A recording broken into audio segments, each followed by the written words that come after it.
Okay, you guys, so I just finished clinic and I told my wonderful video editor to put a bunch of pedicure clips together so that I could react to them with you guys. So let's get started. Okay, so this looks like somebody got a super thick callus on the outside of the foot and it's gotten infected. You can see that red color of the skin surrounding that area. So in order to clear the infection, you actually have to clean it so that it can, kind of evacuate any pus or anything that might be in there. And it will heal up from the inside out, but that's what it takes, Oh, and this is an example of a thickened fungal toenail. Fungus, when it gets into the toenail, especially if it's been there for years, it can get thick and really tough to trim, and it can sometimes cause pain for people. So we actually clean the nail like this. We reduce the thickness so that patients can start using antifungal drops and it'll penetrate and work better. I'll attach a link in the description for you guys for a video I did on toenail fungus. I'm going to do a whole series for this. Oh, and this looks like somebody's got a bunch of plantar warts on the bottom of the foot, and this doctor's actually had them use salicylic acid on the warts, and you can see all that white sloughing tissue. Plantar warts are viruses and they need to be shaved down like this so that the acid therapy can actually work and actually penetrate into the wart. And these are super contagious and can be painful too. And this looks like somebody developed a real thick callus on the outside of their foot from pressure. These can be super tender, especially if they're not taken care of, and the calluses can continue to get thick and sometimes they can even ulcerate. Usually these calluses will go away as long as you wear inserts that help to redistribute pressure away from the callus site. And also shaving it down like this can actually help a lot to help give the patients pain. Shaving it can immediately help alleviate that discomfort that a lot of people feel from the callus site. But usually padding and inserts are needed to kind of fully make sure that it doesn't come back. Oh, and this is a super infected ingrown toenail, and it looks like it started on the outer side of the big toe and it kind of extended into the nail base. In this case, I wouldn't even puncture it like this because the pus pocket will usually fill back up. I'll actually numb up the toe with an injection and just take off the nail to let that infection clear and let a healthy nail just grow back. Gosh, these can be painful. Oh. And this looks like somebody stepped on something and this doctor's removing it. Yep, there goes that pus. So if you step on something, it can actually become infected and then you can get like an abscess, a pus pocket that needs to be drained at your doctor's office. And usually the area is numbed up and the pus pocket's drained. And it can feel much better afterwards.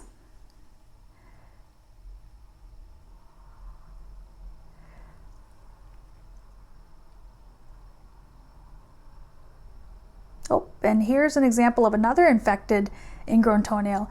And I wonder if that green drainage is from this bacteria called Pseudomonas, because sometimes with that bacteria, it can exude green discoloration. Yeah, I would numb this toe up and just remove that ingrown toenail permanently. Antibiotics alone won't work, especially when it's this bad. Oh.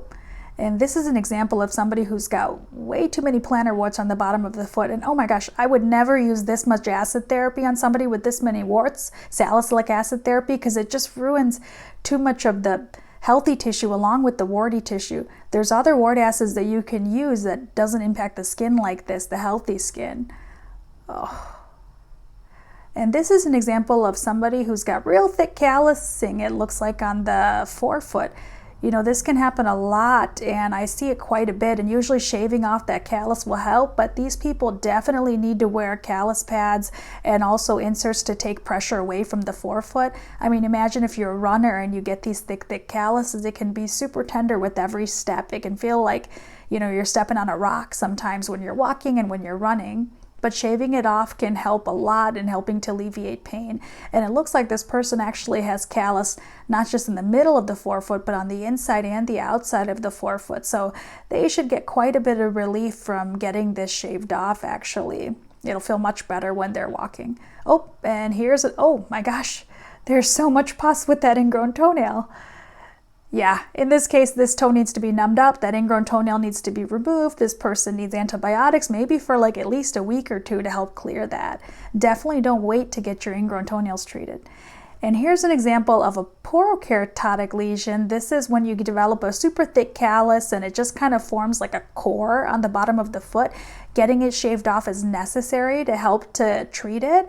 You know, a lot of people think that these are warts because they can be so tender, but usually they just happen from like a lot of pressure being placed on a certain spot in the foot. So offloading it can definitely help, and also shaving it too. That helps a lot in helping to reduce that pain level that a lot of people experience because of it.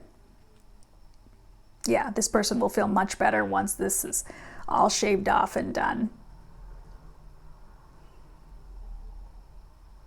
And some people have multiple of these too. Oh, and this is an example of fungal toenails when somebody doesn't trim their nails for possibly a few years. You can see we call this onychogryphosis when it gets super thick and super long, and gosh, these poor patients, they can't trim it themselves. So they'll come and see their podiatrist to help take care of it, and oh my gosh, they feel so much better. I've treated this myself many times in the last 10 years. Oh, and this looks like somebody's got a wart, it looks like, on the bottom of their foot. And there goes that wart acid too that was applied on it. And you can tell it's a wart because with a lot of warts, you don't see the footprints that go through it. So you can see in the center part, it's hard to see the footprints. So that's how we know that it's a wart and not just like a regular callus. Yeah, this needs to be treated with topical therapy. Sometimes warts can be burned off as well, and that can actually help to clear the warts on the bottoms of the feet, under anesthesia, of course. Yeah, this will feel better getting it shaved off for sure.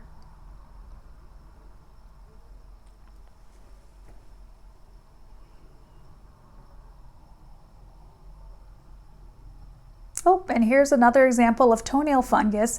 You can see that toenail is super layered and thick and crumbly. That's what that fungus looks like when it's been there for years. Super hard to treat when it gets severe like this. Even the pills don't get rid of it, but you should still use antifungals to kind of soften the nails down, make sure that it doesn't get worse, because it can get worse and it can get layered and thick and long, and even sometimes be difficult for us to trim it when it gets to that point.